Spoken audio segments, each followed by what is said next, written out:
সময় আপনি দুনিয়াটাকে পরকালের সাথে কম্পেয়ার করবেন, তুলনা করবেন। এটা করতেই হবে যে কোনো ক্ষেত্রে, যে কোনো একটা ডিসিশনের ক্ষেত্রে আপনি দুনিয়া এবং পরকালটাকে সামনে আনবেন। আপনার জান্নাত এবং আপনার দুনিয়ার নিয়ামতটাকে সামনে আনবেন এবং তুলনা করবেন। এটা যদি তুলনা করতে পারেন তাহলে আপনি বাঁচতে পারবেন পাপ থেকে, শিরক কুফরি থেকে। কিভাবে? আপনি একটা রোগে ভুগছেন, অসুস্থ হয়ে গেছেন, আপনাকে এখন জারফুক করলে, তাবিজ দিলে বা কুফরি কালাম করলে আপনি ভালো হবেন, এটা আপনাকে কেউ বলেছে, আর হয়ও অনেকে, আপনি হবেন হয়তো। এখানে আপনাকে দুইটা জিনিস রাখতে হবে। আপনি কি দুনিয়ার সুস্থতা চান না জান্নাত চান?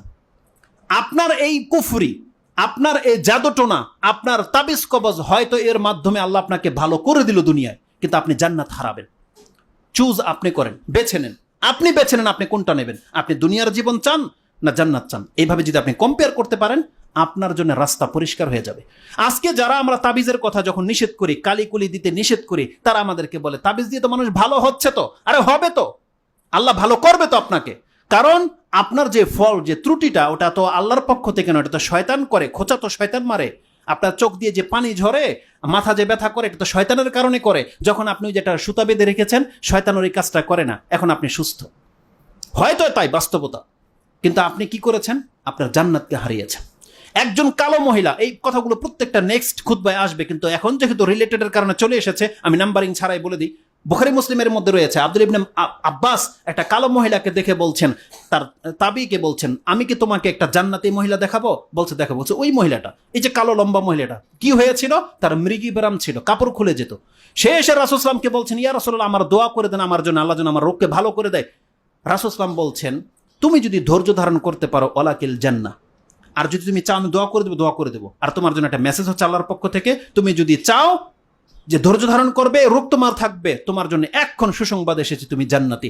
সেই মহিলা বলছে, আমি ইয়া রাসূলুল্লাহ, আমার দোয়ার দরকার না, আমি জান্নাত চাই, আমার রোগ হোক, আমি ধৈর্য ধারণ করবো। সুবহানাল্লাহ। আর আমরা, আপনারা কি করি?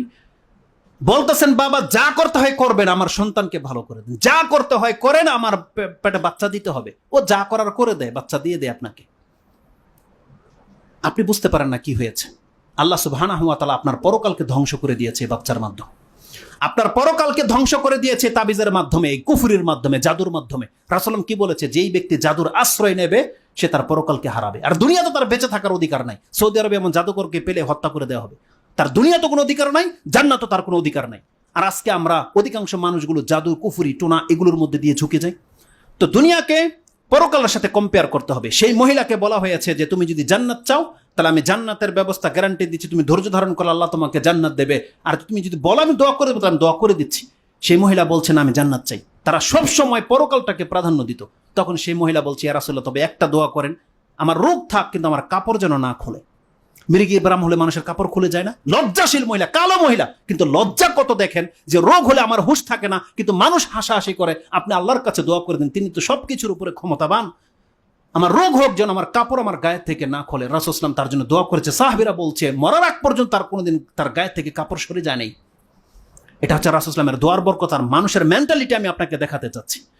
আল্লাহ সুবহানাহু ওয়া তাআলা আমাদেরকে শিক্ষা দিয়েছে যে যদি আপনি দুনিয়া থেকে বাঁচতে চান, তার পরকালমুখী হতে চান, আপনাকে দুনিয়ার নিয়ামতগুলোকে জান্নাতের সাথে কম্পেয়ার করতে হবে।